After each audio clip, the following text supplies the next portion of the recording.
దాన్ని తన్ని ఎంత సొక్కిపోయిందో.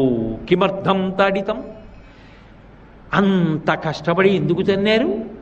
అందున కోమలేన తలాంఘ్రితం, అత్యంత కోమలంగా ఉండేటటువంటి మీ యొక్క పాదంతో ఇంత కఠినంగా ఉండేటటువంటి వజ్ర సమానమైన నా శరీరాన్ని తన్ని మీ పాదం ఎంత సొక్కిపోయిందో అని భృగు యొక్క పాదములు పట్టి ఒత్తి నిప్పెడితే చన్నీళ్లతో కడగంగా వెచ్చటి నీళ్లు తెప్పించి భృగువు పాదములు కడిగి తన శిరస్సు మీద చల్లుకొని వైకుంఠంలో ఉన్న వాళ్ళందరి శిరస్సు మీద చల్లి అహంకార కారణమైన అరికాలి కన్ను నొక్కేసి ఆయనకి ఊరట కల్పించి పంపించాడు అంటే ఎంత ఓర్పు లేకపోతే కలియుగంలో భగవంతుడు కూడా ఉద్ధరించడానికి వచ్చి నిలబడగలడు. విసిగెత్తిపోయాడు అనుకోండి, ఆయన కూడా ఉద్ధరించడానికి ఎవరుంటారు ఇక్కడ?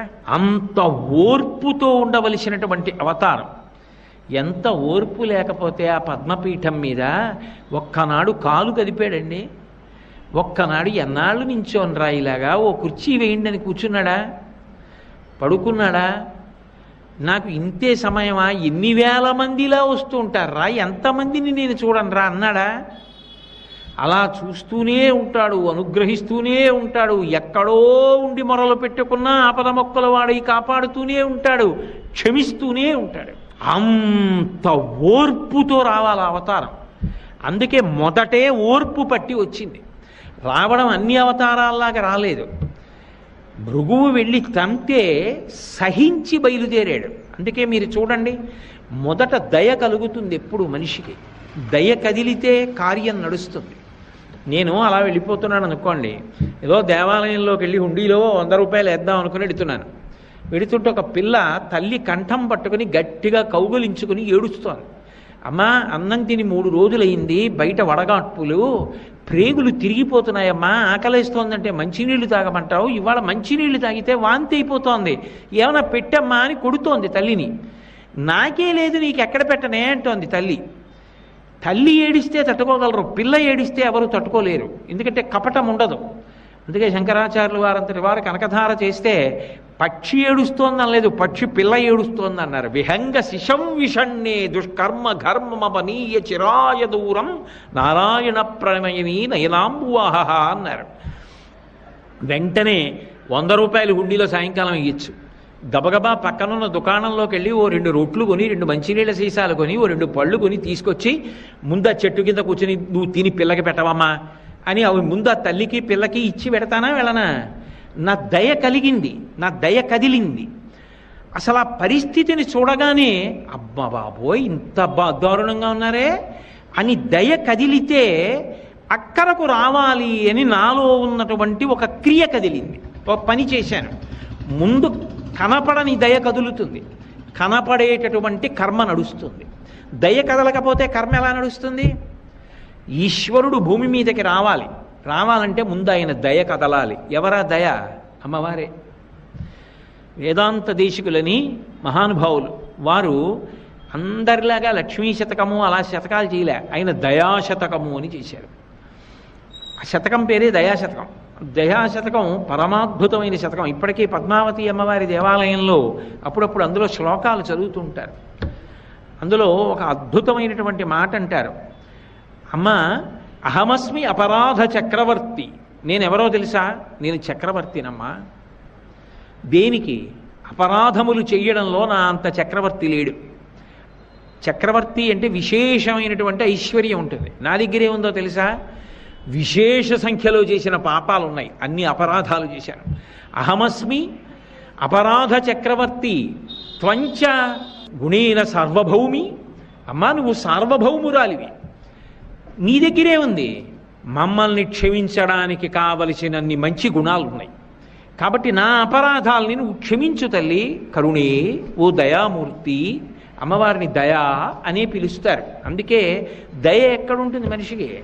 ఎవరైనా చెయ్యకూడని పని చేశాడనుకోండి, అలా ఓ పసిపిల్ల ఆడుకుంటూ వెడుతోంది, వెళ్ళి ఆ పసిపిల్లని గట్టిగా గిల్లేసి ఏడుస్తుంటే సంతోషపడ్డాడు అనుకోండి, నీకు దయలేదురా అని ఇలా చెయ్యో తలో చూపించారు. దయలేదురా నీకు? ఇటురా ఆడుకుంటున్న పిల్లకి గిల్లి సంతోషపడతావు అంటారు. దయలేదా అని ఇక్కడ చూపిస్తారు. దయ ఎక్కడుంటుంది? పరమేశ్వరుడికి కూడా గుండెల్లోనే ఉండాలి. అందుకే ఈశానాం జగతోస్య వెంకటపతేర్విష్ణోః పరాం ప్రేయసీం తద్వక్షస్థలనిత్యవాసరసికాం తక్షాంతి సంవర్ధినీం పద్మాలంకృత పణిపల్లవయుగాం పద్మాసనస్తాం శ్రియం వాత్సల్యాదిగుణోజ్వలాం భగవతీం వందే జగన్మాతరం అంటారు. ఆవిడ రెండిటిని ఏకకాలంలో చేస్తూ ఉంటుంది. అందరం అపరాధాలు చేసి పెడుతున్నాం. ఎవరో మహాత్ములు కొంతమంది, మీ వంటి వారు పుణ్యాత్ములు ధర్మాత్ములు భగవంతుడు సంతోషించేటట్టు వెళ్ళవచ్చుగాక, కానీ నా వంటి వారి సంఖ్య ఎక్కువ ఉంటుంది కదా. అధర్మం చేసిన వాడు, ఆర్తితో ఉన్నవాళ్ళు ఎక్కువ మందిని వెడుతుంటాం. వెళుతున్నప్పుడు భగవంతుడు ఏమిటి ఇంకా దీనికి అంతూ పొంతూ లేదా, రోజు రోజుకి పెరిగిపోతున్నారా అని విసుక్కోకుండా ఉండాలి అంటే ఓర్పు పెరుగుతూ ఉండాలి. అమ్మో, వేదాంత దేశికులు అద్భుతమైన మాట అన్నారు. సర్వసాధారణంగా ఆయుధాలని కూడా సానబట్టుకుంటారు. ఎందుకని అంటే అవి మొరటుగా అయిపోయి అనుకోండి, ప్రయోగించినప్పుడు పనిచేయద్దు. అందుకని వాటిని కూడా సానబట్టుకుంటారు. ఏదో ఇంట్లో కత్తులు చాకులు ఇటువంటివి సానబట్టుకున్నట్టు. సానబట్టుకోవడం ఎందుకు అంటే కూరగాయలు అవి తేలిగ్గా తరుక్కోవడానికి అని నా ఉద్దేశం, అన్య ప్రయోజనాలకని కాదు. కాబట్టి ఇంట్లో ఉన్న పదునైన పరికరములను సానపెట్టుకుని సిద్ధం చేసుకున్నట్టే ఈశ్వరుడు కూడా అప్పుడప్పుడు ఆయుధములను సానపట్టుకుంటూ ఉంటాడట. చక్రం ఇటువంటివి. వేదాంత దేశికులు అన్నారు, అమ్మవారు నే పడతానులేండి అని ఆ ఆయుధాలు తీసుకుని దయతో సానబట్టిందిట. ఇప్పుడు దయతో సానబట్టింది కాబట్టి ఆ ఆయుధాలు వచ్చి తగిలినా మనం చెయ్యం. అది తీసి ఆయన ప్రయోగిద్దాం అనుకున్నా ఆయనకి దయ కలుగుతుంది. తక్షాంతి సంవర్ధిని. ఆవిడ ఇక్కడ కూర్చుని ఓర్పు పట్టండి, ఓర్పు పట్టండి, మరి కలియుగం కదా అని అలా చెప్తూనే ఉంటుంది. ఇంటి ఇల్లాలు మంచి మాటలు చెప్తోంది అనుకోండి, పోన్లిద్దరూ ఓర్పు పట్టండి మనవాళ్ళు కదా అంటోందనుకోండి, ఆయన ఉల్లాసంగా చేస్తాడు. మీకెందుకంటారు ఇవన్నీ అని 10 మాటలు అందనుకోండి, అబ్బో ఇవన్నీ ఎక్కడ పడతానండి అని ఆయన అంటాడు. ఆమె వలన ఆయన పైకి కనపడదు, కానీ వెనక ఆవిడ ఉంటుంది. అలా తక్షాంతి సంవర్ధిని, ఆయన ఓర్పుని ఆమె పెంచుతోంది.